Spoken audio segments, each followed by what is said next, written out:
Hey everyone, this is Aishwarya and welcome to Beauty with Coach. So guys, today we are going to start a new topic called stack. Okay, we'll go to formal definition later, but initially I think we should know what stack is, isn't it? So let's say you have a bookshelf where you cannot keep books side by side and you have 10 books. So what you will do? You will keep first book, then second and then third above each other, isn't it? So something like this. So what you have done now is nothing but stacking your books. So you have stacked your books, first book, then second, then third, and so on. Okay, and now your bookshelf is acting as a stack. Okay, and each book is its element. Okay, so let's say you kept all your 10 books in your stack or in your bookshelf, and now you want seventh book. So what you will do? You will pick 10th book, then 9th book, then 8th book, and then you will get desired book, that is 7th book, isn't it? So same pattern stack follows. Okay, so what is that pattern? Pattern is last in first out. How? 10th book was the last book you inserted in your bookshelf, isn't it? You inserted first book, then second book, then third book, then fourth, and the 10th, isn't it? And then 10th. Okay, so yes, 10th book was the last book you inserted in your stack, and 10th book is the first book you picked out of your stack, isn't it? So the pattern or the principle is last in first out. Same thing in stack. So now I think we should discuss about formal definition. So stack is a linear data structure which follows a particular pattern called LIFO or last in first out. Why, you already know, so please remember, stack is a linear data structure which follows last in first out. Okay, so I hope you understood this thing. One more thing I want to mention about applications, isn't it? Application. Why do we need stack? This is a big question, isn't it? Sometimes for recursion, sometimes for graph traversal, sometimes for tree traversal, and so many applications are there. Don't worry about graph and tree, we will discuss in later videos. Okay, so I hope you understood till here. One more thing, how can we implement stack? Okay, so we can implement stack using linked list or using array. Okay, that was the reason we learned a linked list. Okay, and array too.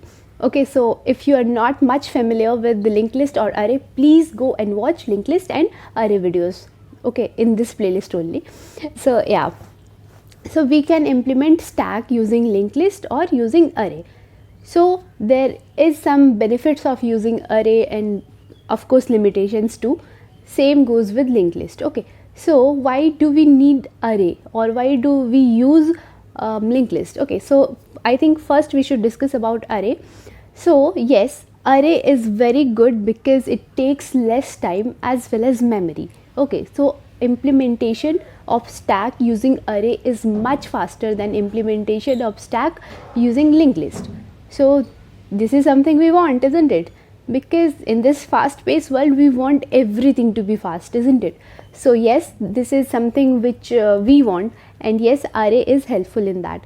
But what is the limitation of using or implementing stack using array? See, array, for you implementing stack using array, you must know how many elements you are going to insert. Like I told you, you had 10 books and you know you have to keep 10 books in your bookshelf. But let's say you are in a library and you don't know how many books do you have, then what will you do? You could not have let's say array of 5000 elements, then maybe 5005 books, and you don't know the exact number. In that case, you will have to be ready for a situation called overflow. By the way, what is overflow? Let's say you are implementing stack using array. Okay, and you have let's say 5 elements. You can keep 5 elements in your array, that is size of your array is 5, and now you want to insert 6th element. This situation is called overflow. Why? Because you have an extra element but you don't have memory left in your array. Okay, or you don't have space left in your array, isn't it? So your array could have maximum of 5 elements, but now you are trying to insert 6th element, so this condition is called overflow condition. Okay, so yes, you have to deal with this situation if you are using array. Okay, but now I think we should move to linked list, isn't it? So in linked list, it's slow. Linked list implementation of stack is slow. Why? Because of extra pointer, isn't it? In linked list there is a concept of nodes, isn't it? And in nodes you will always have at least one pointer, isn't it? So at least one pointer is there, so memory requirement will be more, one for data and one for your pointer. Time will be required. So yes, these things are there. So linked list implementation is slow, but again sometimes we prefer using linked list. Why? So let's say you're not keeping your 10 books in your bookshelf. You have told that so many books are there, so many. You don't know the number, and now you have to arrange all the books. This time you need to use linked list. Why? Because you don't know maximum limit, isn't it? So if so there is no nothing called size in linked list. You can keep any number, isn't it? So you are in library, you kept like 5,000 books, and now you see 5 books are left, you can again join. So if you are using stack, or if you are using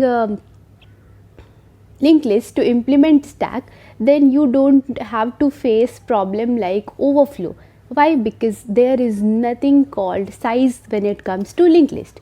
So this is something which is very beneficial, isn't it? So this is something which we want sometimes. So if you know how many elements you are going to insert in your stack, then please go for array, because implementation will be fast. But if you don't know the maximum number of elements you have to keep inside your stack, go for linked list.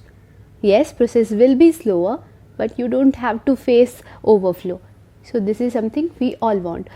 So I don't think we should discuss like a process called push and pop in this video. So leave it to for other videos. By the way, I just want to introduce what push and what pop is. See, pushing an element into your stack means nothing but inserting in that stack, inserting element in your stack, and popping means removing topmost element. Okay, so again I'll go to your bookshelf example. So pushing means, let's say you kept 5 books. Okay, you have 5 books left, and you put 6 book and you inserted in your bookshelf.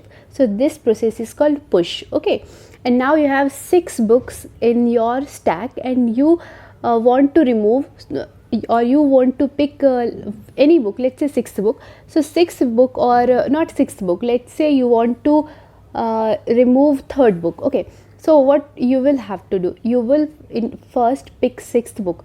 Why? Because it is on the top, and this process is nothing but popping. Okay, so you popped 6th book out, now you will pop 5th book, then you will pop 4th book, then 3rd book. Okay, and so on. So this is something we call pop. Popping means removing elements from the top. Okay, and pushing means inserting element into your stack, and of course the element which you just inserted will be the top one, isn't it? So I hope you understood the theoretical concept.